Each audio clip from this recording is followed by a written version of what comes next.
Hello.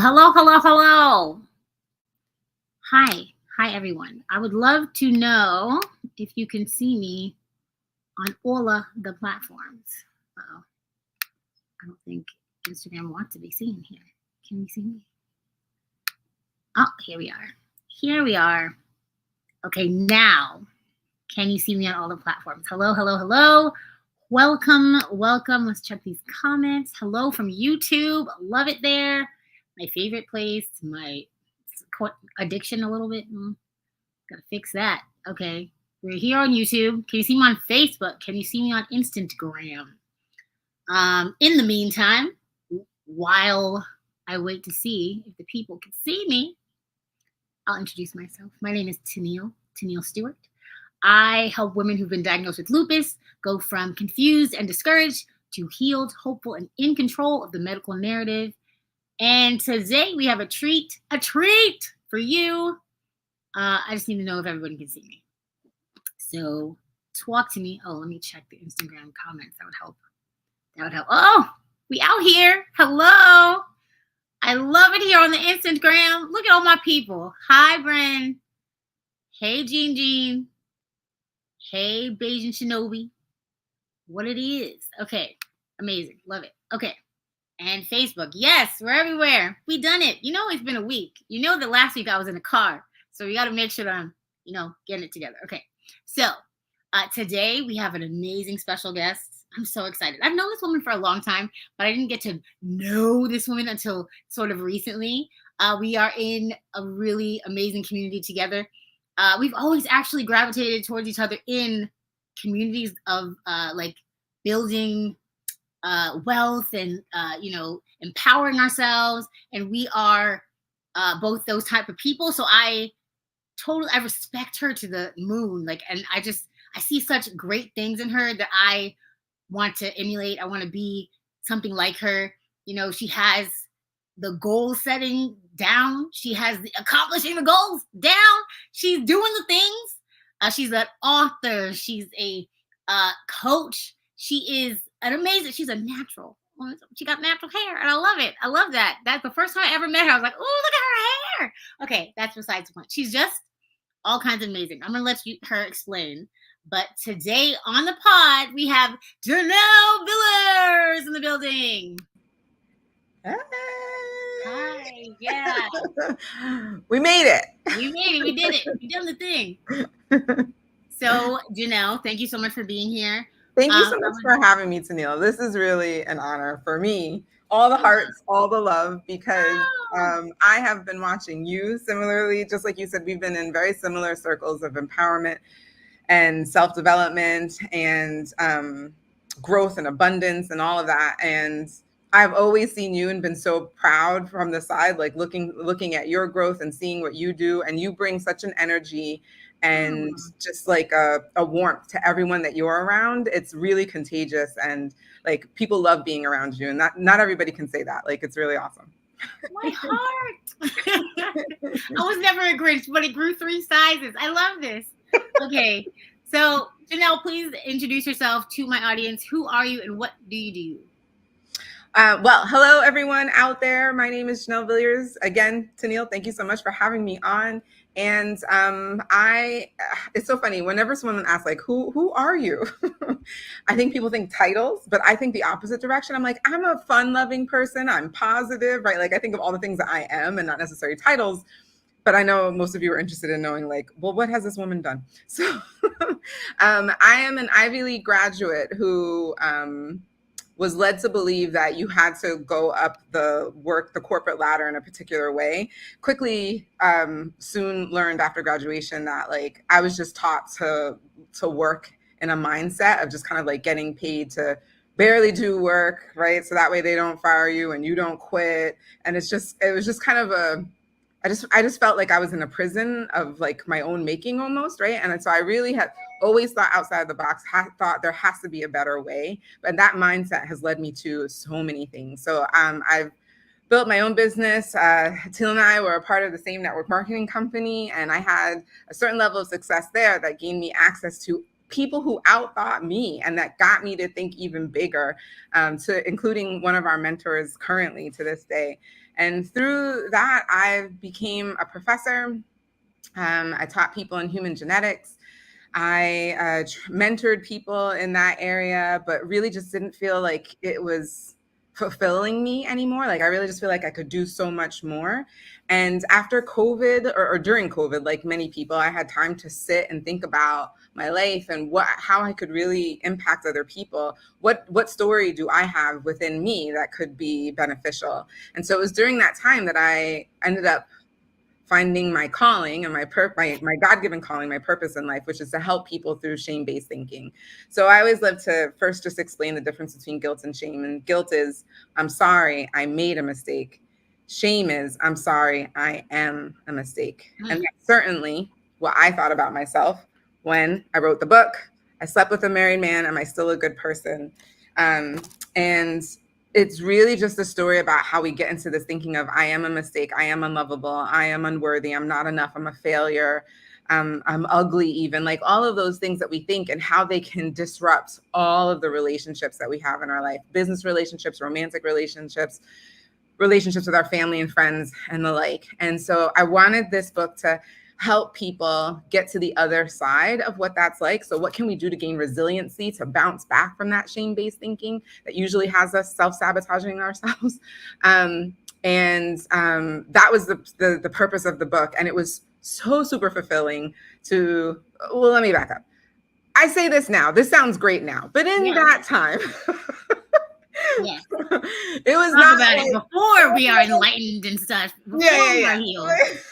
Let me back up, because it does make it seem like, oh, and then this all just like happened. There was a lot of like, I don't know if I should do this in between that. I can say this now, like, of course it was worth it, but back then was not sure. I had several people in my life telling me, do not write this book.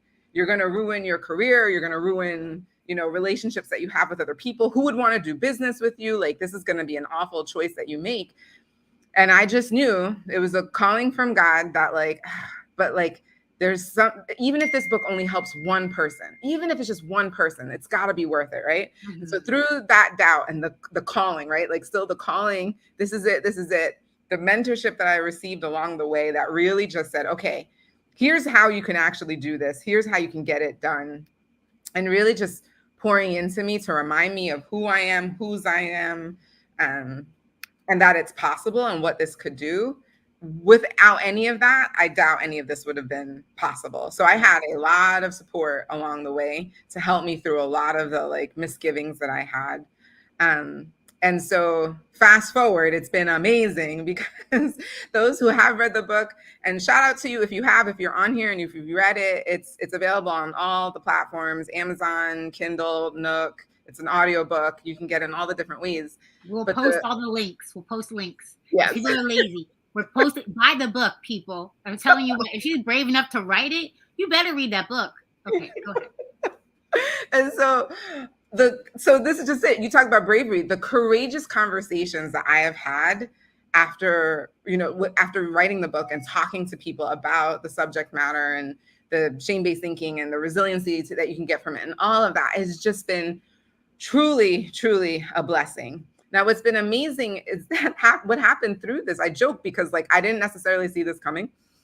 So I'm out here. I've been interviewed on several different podcasts. I was interviewed on a TV show, a radio show.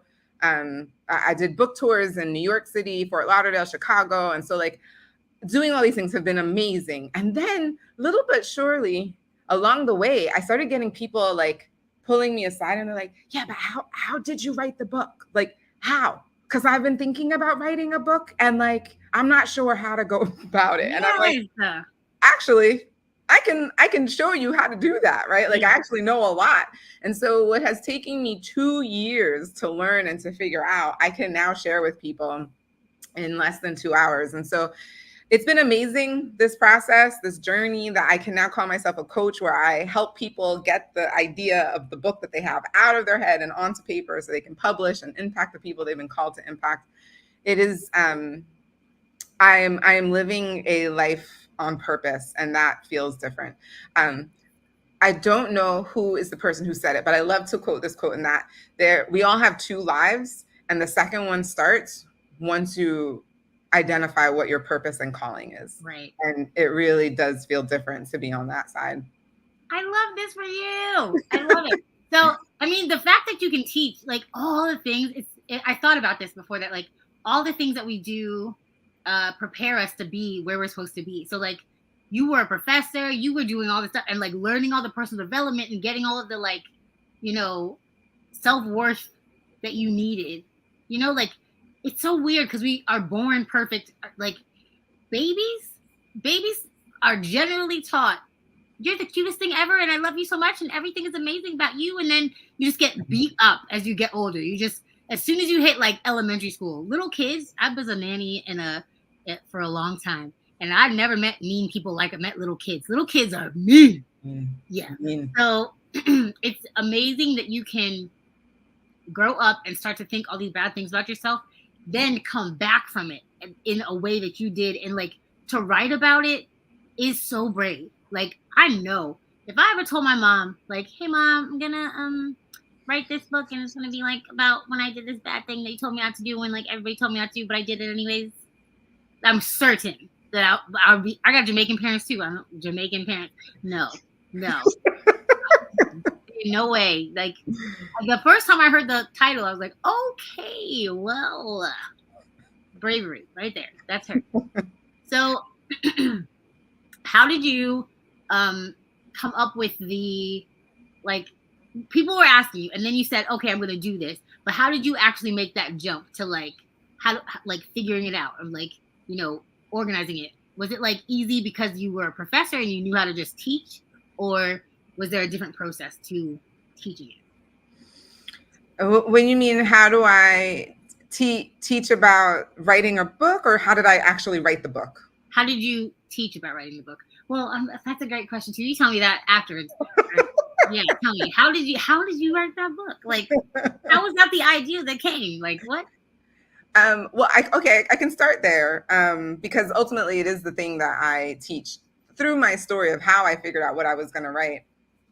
I think the thing that became clear to me is, first, it was like, what story do I have to tell? And I think a lot of people think they need to go through some sort of trauma, or they need to like have some like life, literally like they almost died kind of thing happen in their life in order to have a story. But you don't. It doesn't need to be that. It could just be something that was really challenging for you. And so I was inspired by, there's a pastor named Mike Todd. Some people may know of him. Anyway, I found out about him during COVID, and he had this sermon about the lame man who was laying on his mat, who then Jesus healed him, and then he told him to walk with your mat. And his question to everyone who was listening, or his message was, what's your mat? What's your story? What's your challenge? What's the thing that had you laying on the ground for you, not compared to other people, but for you, that you have come back from, that you've literally gotten up from, and you walk around and be like, this is my mat. This is the thing that I was literally lying down on, that like I couldn't get up from, right? And like, I was like, man, what is my mat? What's my story? Like, right?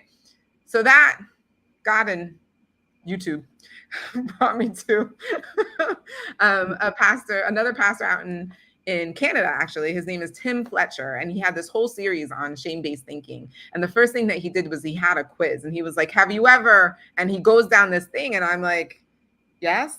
I'm like, wait, this is like all the things.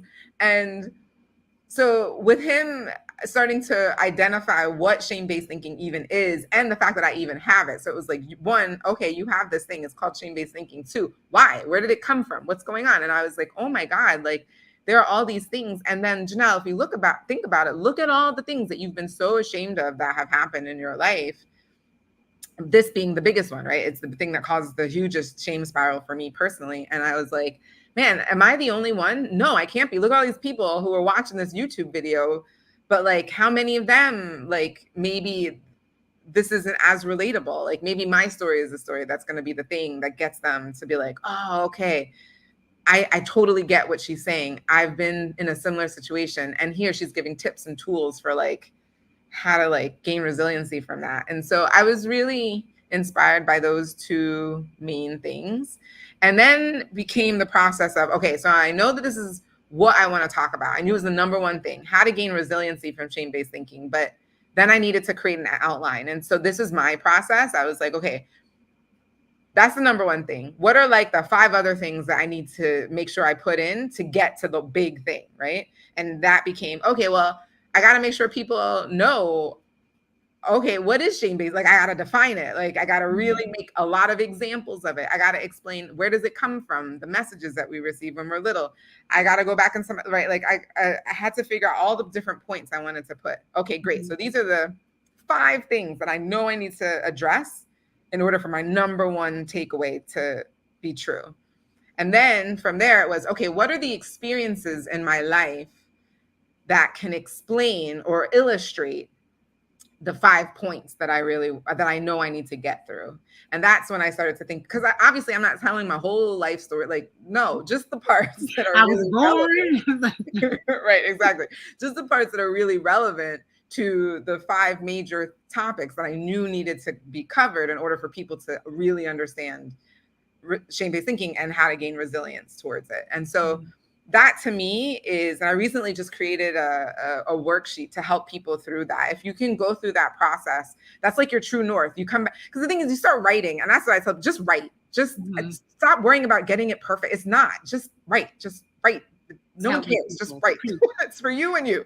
And so you're just writing it down. And then next thing you know, you're writing some other story, or you remember something else. And then you can come back to it. It's like, wait, is this totally off topic? It's not really, a part of what I really wanted to talk about. So maybe that's like a journal entry, but won't really enter the book. Or maybe you come back to your outline and you're like, oh, this other thing. And, and then it reminds you of something else that you were supposed to talk about that you just forgot about. Right. And so it's just just helps you stay on track. And the other thing that I will tell people is the editing piece. I don't think we talk about this enough. People think that they're going to write it one time, it's going to be perfect, and you publish. No. This is why you just got to write it down. Just write it down, because you know who helps makes it perfect? The editing team. Right. You need an editing team. Yeah. You don't just write the thing and then put it out. No, you got to have people. That's called a blog. That's not a book. Yes. Yeah. And even that, I would recommend get that edited. Right. Yeah. So yes, you're gonna have a whole editing team to make sure that it gets to the point where it needs to be in order to actually publish. Now, I'm a big fan of self-publishing. I'm not here to tell you to do one or the other. What I will say though is this: if you do self-publish, you can always get picked up by a big publishing house and then publish that way. However, if you first go with a publishing house, then you can never go back to self-publishing. Yeah. So I always say, like, just do the self-publishing. It doesn't hurt, because you can always get picked up by a big publishing house later. And you don't know when you're going to get picked up by a big publishing house. So at least do the self-publishing and make some money now, right? Like, impact people now instead of waiting for that to happen. Right. What was I going to ask you now? I was lost in your answer. I just see such good points. Like, I took her class, y'all, just so you know, in a bit. I did this class and my brain was just exploding, because what? There's so many things that are little things that I never thought about that in my mind made writing and publishing a book sound insurmountable. I was like, there's no way. How could I possibly? This is insane. And then she broke it down in a way I was like, oh, I can do that. Yeah, I can do that. So I would advise that you follow her on all of her socials. She's on the Tickety Tackety, she's on Instagram, she's on Facebook, she's on the things. Would you, when you were talking about people writing a book about the things that were hard for them, because somebody will relate, because you were talking about shame-based thinking, your book is for everyone, just so everyone knows. It is not I don't know, the side chick manual or something. It's literally, it's shame-based thinking as a whole. So even though the title is a strong title that might be ooh, clutch your pearls or whatever, the actual content of the book is for everyone, and all the things that maybe you have gone through that are something that you're super ashamed of, or the way that you are thinking in general is a shame-based thought pattern, this is the book for you. Okay. So would you say that someone who has a chronic illness, someone who's going through like any of the chronic illnesses, specifically lupus, named Tenille, should write a book about just going through those kind of steps? Or like, what do you think would be a bad idea of like a chronically ill person writing a book? I don't think that there's a bad idea. Again, all the bad ideas get cut out in editing. Yeah, But it really is, I think it's a mindset. I think all of it is a mindset. And I spend a lot of time focusing on that when I talk with people. So here's a fun statistic, right? So the New York Times did a survey of adults in America, and they asked, hey, have you ever had a dream of writing a book? And 81% of adults in America said, yes, I have a dream of writing a book, but only 1% of them actually publish, right? So, okay, yes, I'm the coach that helps you get to be a part of that 1%, because yes, it's doable, it's possible. But I think the number one reason why people don't, like why the 99% who don't, it's because they don't think that what they have to say and write about is valuable enough, right? And so they don't do it because they're like, who's going to read this? It's not going to be good enough. I'd never, right? Like, all of that. It's just like self-doubt that we put on ourselves. You said it earlier, like we're born to win and programmed to fail. Like we're born and we're told, oh my gosh, you're beautiful, you're amazing, this like loving baby that has all these possibilities and can do and be anything. And then all of a sudden, somehow, by the time you turn adults, you think you can only do like 2 things, right? In this life. And so the same thing comes with anyone who has a chronic illness. And let's talk about lupus specifically. People who have lupus, right? There's a journey to even get diagnosed, because a lot of times people don't even know what it is that they have, right? Like in the very beginning, you've got all sorts of things happening and we're not really sure, right? So there's an odyssey just within the diagnosis itself. Sure. And then you finally get the answer. And so there's some relief in that, because you're like, okay, now at least we know what it is. Like we can put a name on it, why I'm feeling this way, why my body's doing these types of things. But then there's still the journey of living through it, right? Because there's not a cure that we know of yet, right? And so you're now living out this life, and everybody's journey is different. Everybody's journey is different. And just because you have lupus, let's say, who's to say somebody who has sickle cell disease can't read it and think like, oh man, I learned a lot from this, right? Mm-hmm. Or somebody who has diabetes, right? Like another type of, chronic illness can't look at your story and learn something from it. And let's not even say that. Again, these are lessons, typically life lessons that people can learn no matter what they're going through in life. As humans, we're built for connection. We're built for story. It's literally how we learn from each other, right? And so I will be your number one fan, Tenille, when you write this story. I will be like, yes, like, thank goodness she finally wrote it down. Because here's the other thing, where you are in your moment. I mean, and YouTube and social media is great because, like, yeah, you can reach more people, but like, can they really sit down and get your whole story in your YouTube and your Instagram and your Facebook? No, but they can read your book or listen to it if you get an audiobook form, right? Like, and while you're one person, you can only reach so many people, because you're just human. Your capacity to reach people is only, but so much, right? It's limited in that way. But if you write it in a book, the amount of people now who have access to your story, right? It's intentional. Yeah. People passively listen to stuff all the time. They're like in the car, listening to craziness, in the, like, just have stuff on for background noise, and it doesn't always penetrate the brain. But like, if you are intentionally going out of your way to consume something with your eyeballs, okay, you're going to get so much more from it. And it's like, I take notes on the books that I read, and like I quote things that I've read, and like that kind of stuff. Like, I've always loved books since being a kid, but it's the written language is so important. Like, it's so, like, we're all taught to read and write because specifically those things are penetrating your brain. That's how we learn. So, and the relating thing, I completely agree with that. Like, some people are like comedians and they have whatever kind of things they're going through, and people laugh because they relate. They laugh. It's not the exact story. It's not the exact same thing. Like, I'm certain that some of my stories from doctor's appointments and hospital stays that are ridiculous, and because I always am a jokester, even when I'm almost dead, I'm certain that some of those stories will relate to some people who've gone to regular doctor's appointments. And so I'm gonna do it. So I'm really excited to get that. Like, that's going to be an amazing read. Yeah. Thank you. I appreciate like just being who you are and like encouraging me to like even consider. Like, I've thought about it. Yes, I've thought about it. But like, you just make it seem so approachable and so easy that yes, that is something. Even though like everything, like, it's so funny that I'd be forced into greatness on a regular basis. Like, come on, just do the thing, do the thing. But I'm just grateful for you. I'm grateful like this is your mission and your assignment to like get the stories out there and like, boop, boop, like make the people go. You know? Yeah. Come on, everybody, we can do this. I'll end with this. You don't have to do this alone. You really, really don't. You don't have to do this alone. And I just want everyone to take a moment and think about a book that you have read that has had a major impact in your life.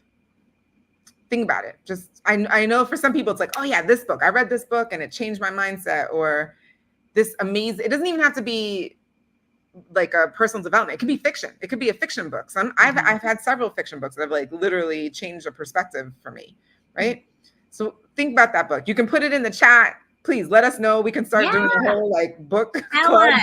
Even if you're watching the recording. If you're live, put L. If you're watching the recording, put R. I would like to know your book. Yes. What is a book that has impacted your life? Maybe even changed your life. Okay. So now that you've got that book in hand, maybe you're putting it in the chat, right? Imagine what your life would be like if that author never wrote their book. Ooh, girl. Yeah. No, that's right. So easy. Imagine what, right? So this is what it's like right now for you. And I say this to Neil, to you, or to anyone else listening out there. You've got this book in your head. And right now there are people on this planet whose lives could be impacted dramatically once you write the book. And so you're literally, it's just a difference between impacting and not. And like literally you could be that person for someone else. And so I invite you to work together with me because I love to help people down that. I really do feel like it's their calling. You don't have to do this alone. I have a masterclass coming up on August 15th. It's called, ready for it? How to Earn a Lucrative Income by Becoming a Best-Selling Author from Scratch. So please come out. It's free. I would love to see any and all of you there. But that's my biggest take home. Like you could be that for someone else. You could be someone else is waiting to read your book. That part. So tell when are the dates and how can people sign up and that kind of stuff. We want to support you. Oh, thank you so much. So I can put some stuff in the comments right now, but anyone who follows me, oh, it's so funny. I should have put my my Instagram name in my thing. I can put it here. Edit name. Here we go.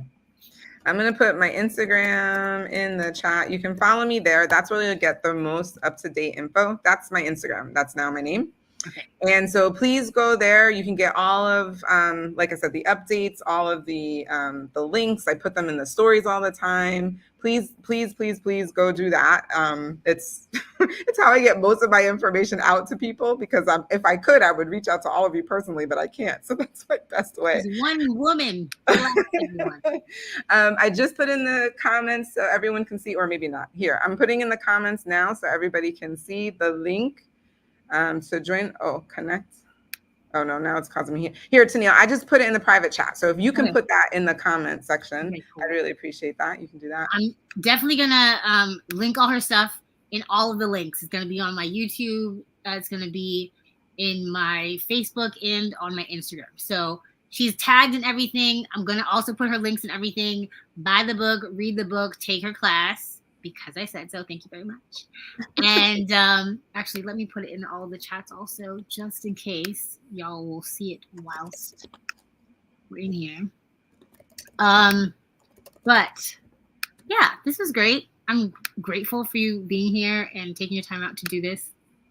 If I put it, oh, it goes to all. There we go. I've never put a comment in this before in my life. That's so funny. Thank you for pushing me to do that. That's great.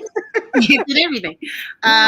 So everyone click that, take the class. I might be there. I might double dip because it's a great class. And every time I feel like I learn something different. So yeah, write the book. People are waiting for you. Calling is waiting for you. Like, you have no idea who is waiting to see you, relate with you, and, you know, go after their dreams or feel like someone else is going through what they're going through so they're not as alone. Or you're needed. You are important. And we are here to support that mission. Janelle will help you write the book. And I'll help you come on my show and talk about it. So that's, you know. Yes! Look at that right there. Yeah. Awesome. So I already have a phenomenal day. Thank you so much for coming out and spending your lunch break with us. You know, be happily healed. Bye.